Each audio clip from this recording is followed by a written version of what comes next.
Welcome back, everybody. In today's video, I want to show off another one of my friend's Monteros.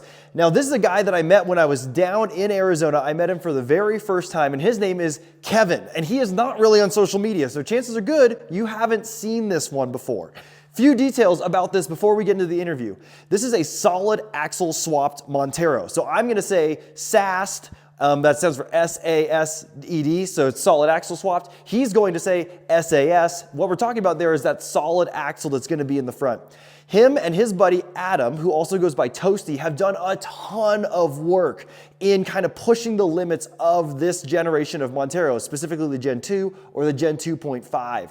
So as we get into this, you're going to see this is very custom. This is set up for rock crawling. It is not set up to win any kind of beauty contest or be showed off at a car show, but what it does super well. So I hope you guys enjoy this interview with Kevin and his SASed Montero. All right, so I'm here with a SASed Montero on 37s, and the owner here, this is Kevin. Kevin, tell us about what you've got going on with this rig. First of all, what year is it? It's a 94 SR. I've got a Dana 44, Wagoneer Dana 44 underneath it. Out of what year Wagoneer?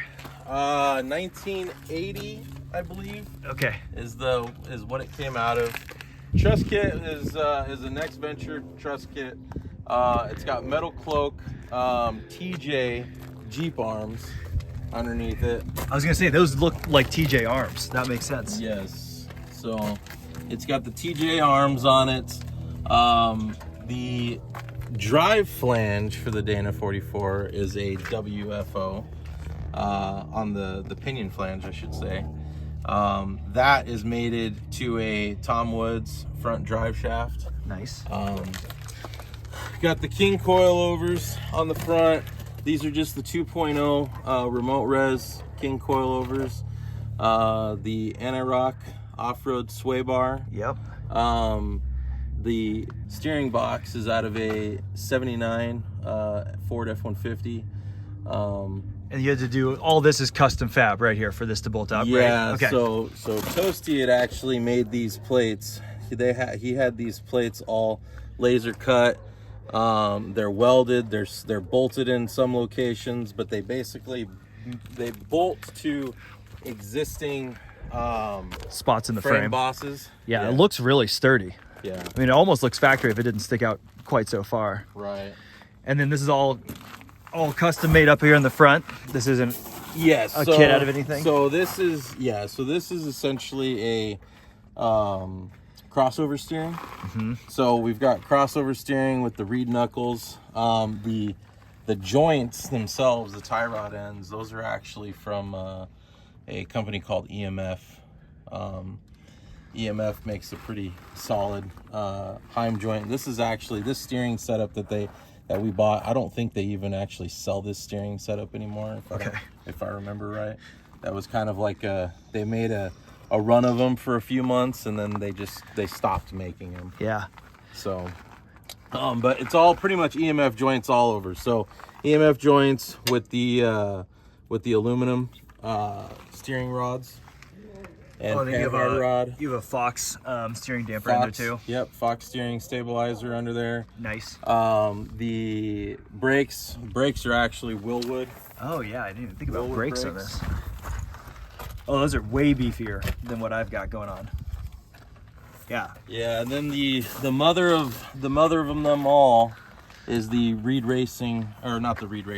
RCV axle shafts. Yeah, nice. Have those been pretty bulletproof for you? So far, I only know of one that got broke ever. Okay. So hey, that's pretty good. It was mine. That was yours? Okay. Yeah. And then over here, so walk me through the shock tower. Obviously, this comes in a very different package from the factory. So you've got the shock tower in there. So the shock tower is actually, I believe it's Barnes. Shock towers are rough stuff. Rough stuff. Okay. Oh, so these are rough stuff Yeah. that you just made to fit in here. Rough stuff shock tower. They weren't even made to fit. I just made a tunnel to clear the steering shaft. Okay, there you go. Yeah, so the steering shaft has to make its way to the steering box.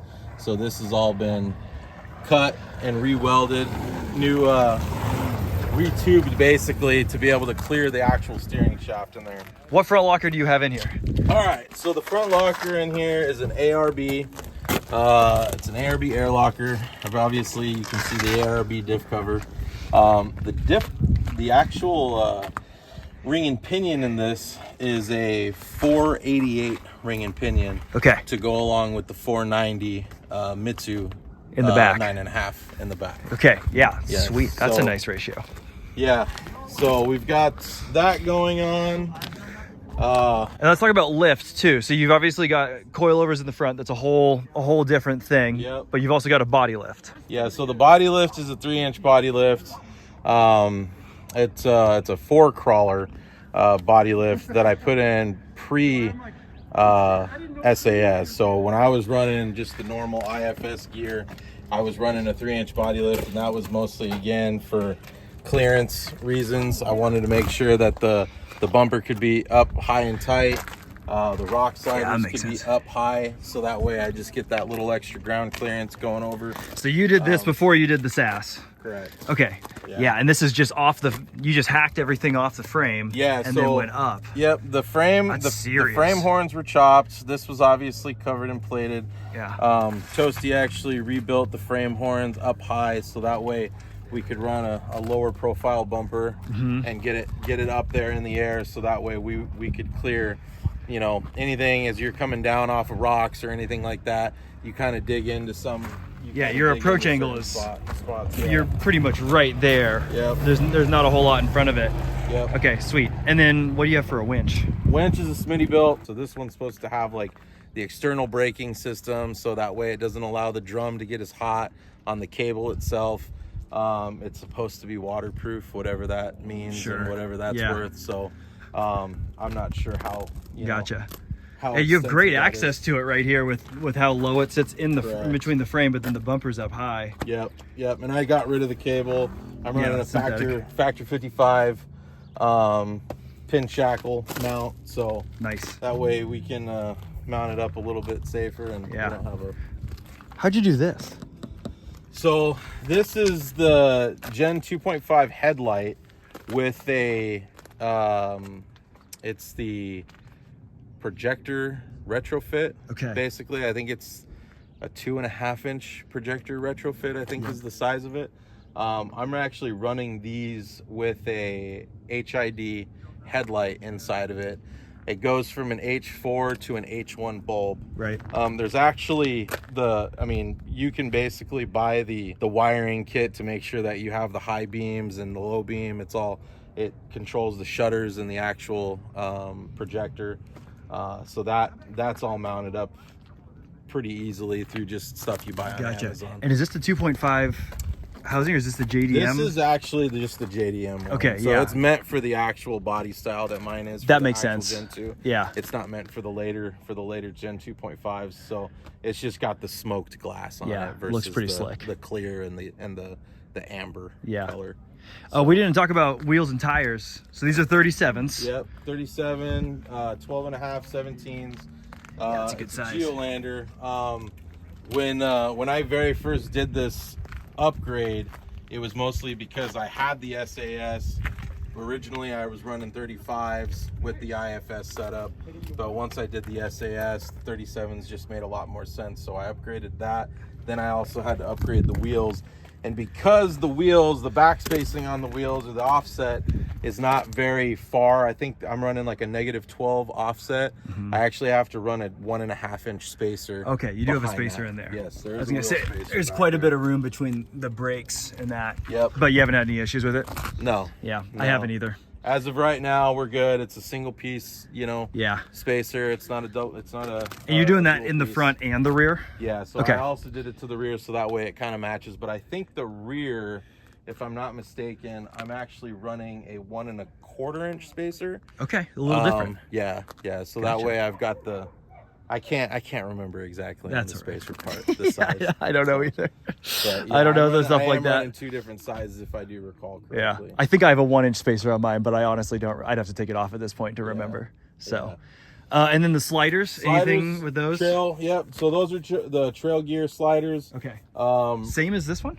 I don't know what those I don't know what those ones are. I've heard that name Trail Gear for sliders a It couple might be times the this same. trip. So, But yeah, trail gear is probably the easiest route to go. they're already the correct size. I believe they're the 67-inch. Oh, and you got this one just welded to the body mount here. Yeah, they'll give you long enough legs for this. Yeah. Yep. Oh, and then this is where you put the bar for the arms. Correct. So yeah, actually, so one of the key ingredients to the SAS is this cross member. This cross getting member involved now. is 100% custom built. Okay.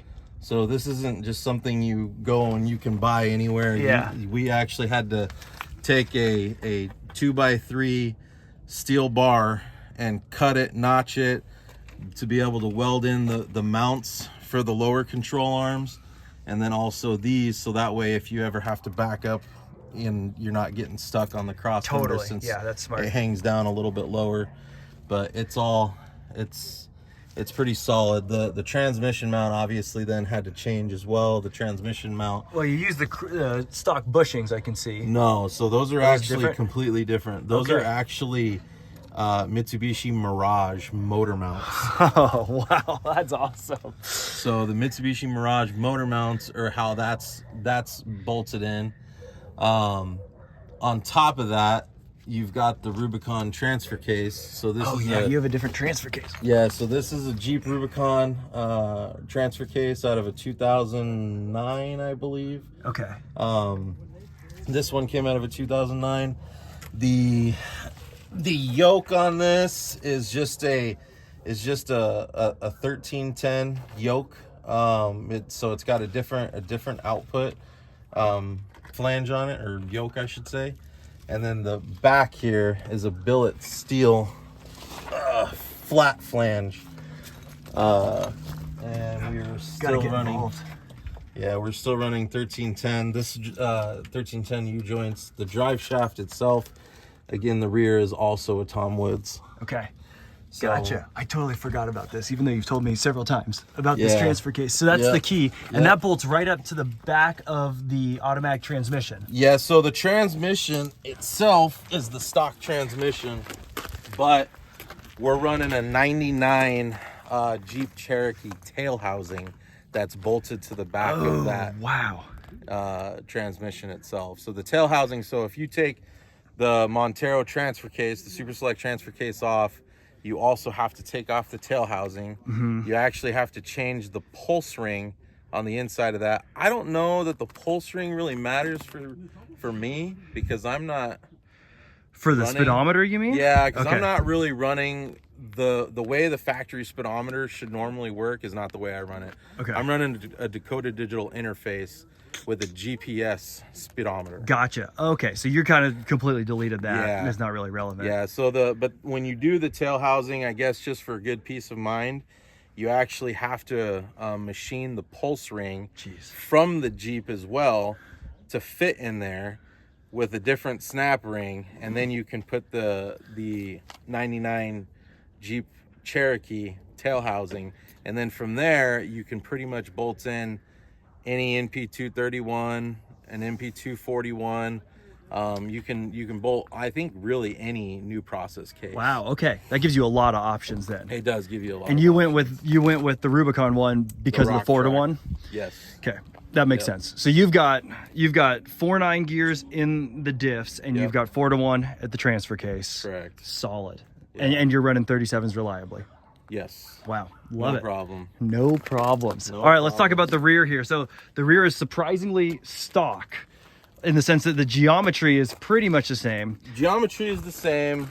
Shocks are different. Right. So the shocks are a Bilstein, a 12-inch Bilstein 7100 shock with different shock towers. So we have the shock towers actually extended, obviously several inches compared to stock. The factory location is down there. Correct. But it's maybe 6 inches higher. Correct. Okay. Yeah. So and then it's just a straight up eyelet to eyelet shock. You know, we eliminated the stud and the eyelet. So there's no more of that.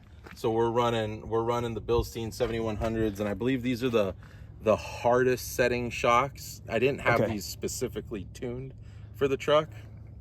So Yeah. that would be more ideal if you could do that. But you went for a stiffer setting on these? I went for a stiffer setting. It makes on sense the with how rear. high up in the air it is. Yeah, well, not only that, but if you're running a lot of gear or running gear and things like that, and especially on like a long trip, like a Sierra trip or a Moab trip or something, you're hauling a ton of gear. Yeah. Plus passengers, food, water. I mean, Yeah. you name it, right? Yeah, Tools, exactly. parts, food, all the essentials, right?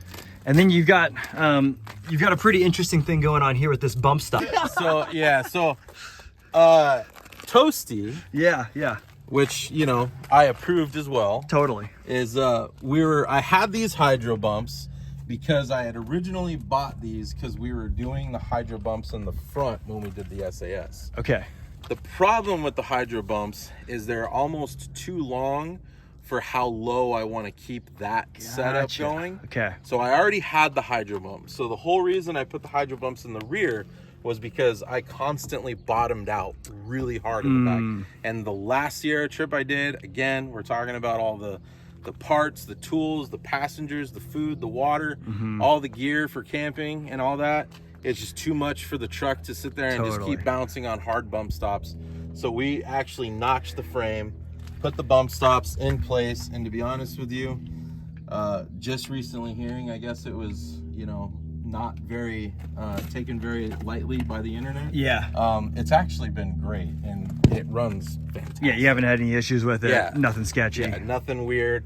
There's a lot of meat there. Yeah. Like we talked about. There's plenty of meat there to cut into. Yep. It looks really well done. I mean, honestly, if I didn't know that this was custom, I'd be like, yeah, that looks like it belongs there. Yep, and I have them charged, I believe, to like 30 psi or something Okay. like that. So they're not the hardest you can go. Yeah. They're I think you can go 60 psi or something like that. Okay. I don't remember quite, but I have them running a little softer so that way, it takes a little bit more of the impact. Totally. Yeah. So- And then you've got the gas tank tucked way up in here and Yeah. smashed, mind you. Yeah, but- well, I smashed that probably 12 years ago, and then I never replaced it. Never did anything with it. We lifted it, I think, 10 years ago.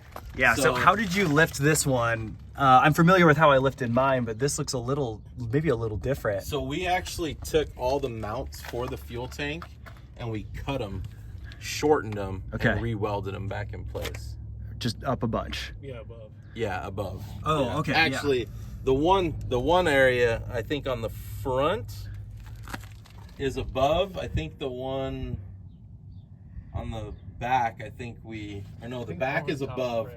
Yeah, so they're up over the top of the frame. It's been forever. Yeah, I can't totally. remember. But compared to, especially with the body lift, compared to the stock one that sits already way down here, this Yep. is all the way up in the frame. Yeah.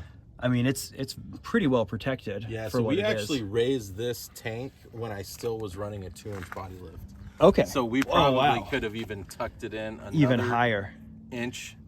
So Gotcha. I think you get, even with the 2-inch body lift, that tank still raised like 4 Yeah. inches. It has a or lot of something room like above that. it. There's It's quite a bit. And it's a really annoying thing to have down low. But then and Right. then you got this bumper. Yep. So the bumper pretty sweet. was built by Toasty as well. It does have a tire swing. The rear door sags really bad, makes a shit ton of noise, and it's pretty rough. So instead of trying to figure out a way to re-secure the door and do all that, Toasty was nice enough to weld me up a tire swing for the rear bumper when we were doing this, raising the rock sliders and the bumper. Yeah. At one point, like I said, I had a 2-inch body lift. I took everything that I had as far as sliders, rear bumper, front bumper, completely off the truck, did a 3-inch body lift, raised it the extra inch, and then redid all the front bumper, rear bumper, and rock sliders so that way I gained that extra clearance. Nice. And that's just obviously kind of stuck through the SAS and the suspension lift and all that. Yeah. So. Sweet. And it's a good place to keep a high lift. Yeah, out of the way. So It's quick access. It's not great. It's ideal for right now. Yeah. That's gonna eventually change. But that got me through the Sierras, Yeah. not having to. If I run my roof rack, then I have the 6-foot high lift, or no, 60-inch high lift, I should say. The 60-inch high lift will mount up to the actual roof rack itself, but when I go on those Sierra trips, I try not to have anything on my roof. I'd rather just Totally. Yep. Keep it light. Yeah. Nice. Yeah. And then you got the adjustable pan hard bar down here Yep, too. adjustable pan hard bar. And- Similar setup as the front, EMF joints.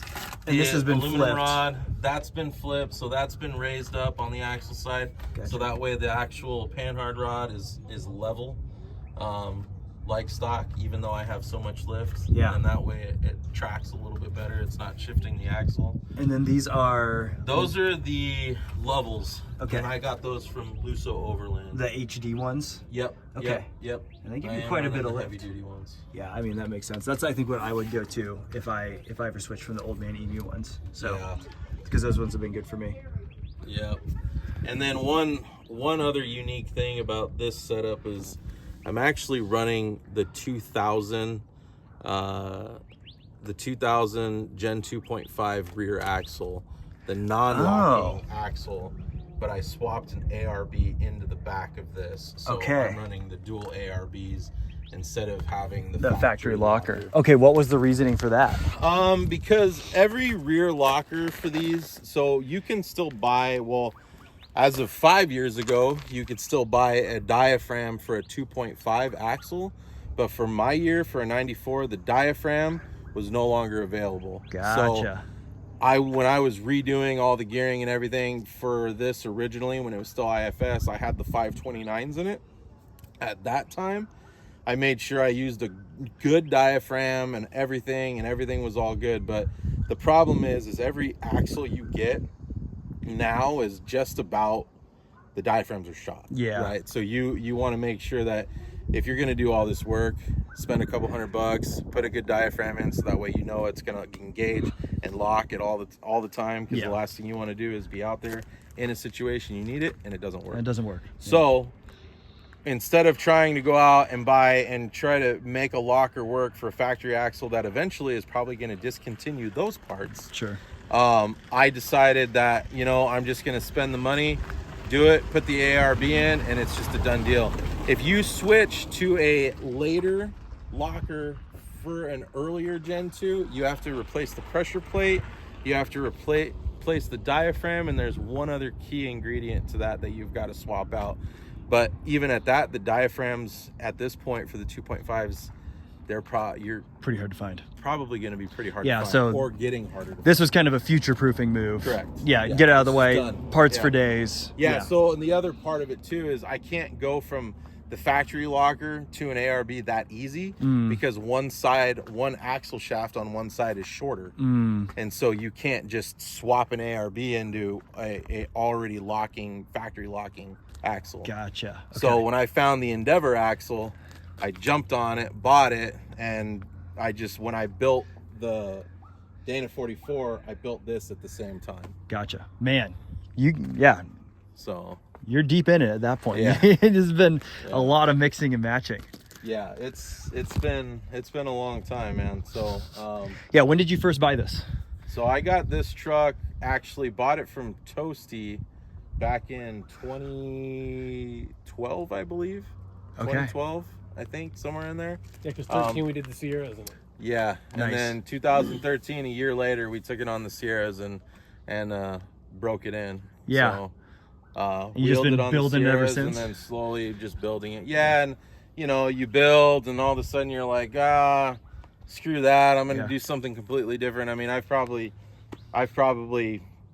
between gearing, swapping out gearing, lockers, IFS, rebuilding my IFS a half a dozen, if not a dozen times, Siberian bushings, Polypro bushings or Super Pro bushings to white line bushings. I mean, Tried it all. Tried all of them, Super Pros by far were probably my best ones, most successful ones that I had. So the IFS and all that, I was just tired of rebuilding it continuously. So That makes sense. And how long have you had the solid axle on it? solid axle's been on here since 2019. Okay. So you're 2018, 19? 5 years. 2019. 5 years on it. So I am curious, if you were going to do it again, this is a question for either of you. If you're going to do the IFS on this again, would you change anything? IFS. If you're going to do the solid axle swap on this again, would you change anything? 60s. Yeah, I would go to 60s, straight to 60s. Dana Super 60? Super Duties. Okay. Yeah. And is that because you've run into problems with this, or just because if you're going to do the work, you might as well make it stronger? If you're going to do the work, make it stronger. Okay. Bigger brakes, 8 lug. bigger everything. I mean, they're heavy. That's the downside. Is they're Sure. really, really heavy. But you get the width, you get the bigger brakes, you get common everything. That's the current thing to build. Yeah, that's the current standard. Half-ton Dana 44s are kind of in their gray years. Gotcha. Okay, So that makes sense. But this one's been good for you so far. Yeah, I mean, we did the swap. It took about a year to build the axle and can accumulate all the parts. Once we were like, hey, this is the direction we're going, it was like within, I think, a year, the axles were under the truck. It was another, I want to say 6 to 8 months of shakedown, and then we drove it 1,000 miles to Northern California, did the Sierras, or tried to do the Sierras until we got cut short from fires. Sure. But we drove it clear up there to go wheel. We did Barrett Lake, and then once we got out, they shut the forest down and we had to head home. But I mean, it made the trip, and it made that trail and back. And then the very next year we were like, well, that trip got cut short, so we're going back. So it's been through a ton of trails here locally. It's been through Moab. It's been through the Sierra Nevadas 3 times now. I would say it's been pretty well shaken down, and it's pretty successful at this point. We're still, we not so much, but we spent probably a few years dialing in the steering part Sure. of it and trying to figure out what the best route was before it was like, okay, this is what works. This is what we're going to stick with. Gotcha. So, oh yeah, my grill, the most. Okay, yeah, under the hood. The grill is actually, for those who know, The most prized possession of this whole rig. I'm pretty sure the grill itself is actually the most expensive piece of this entire truck right here. So Oh my this grill gosh. is straight from Russia. Straight from Russia, straight from a Pajero Evo. This is an official grill. wow. 100% authentic. And it just bolts in like this.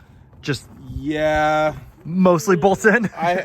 so it's bolted in. It's definitely secure. So I had to modify the actual brackets. So the brackets that are on here are I think they're the Gen 2.5 brackets, and I essentially just had to shift them over 1 notch on both sides and then cut part of the mounting surface on it to clear the headlight, so that way I can actually screw it to a bracket. Yeah, I could see that. But it's secured. It's on there. It's on there. I don't have just the one little screw holding it. Yeah. While it sits here and flaps in the wind while I drive down the road. So Yeah. yes. So the grill is by far the best mod on this truck. And then you got the bigger radiator. Yeah. So this is actually a Leo. This is one of the Leo custom built aluminum radiators. Yeah, the good stuff. I don't know the whole science behind it.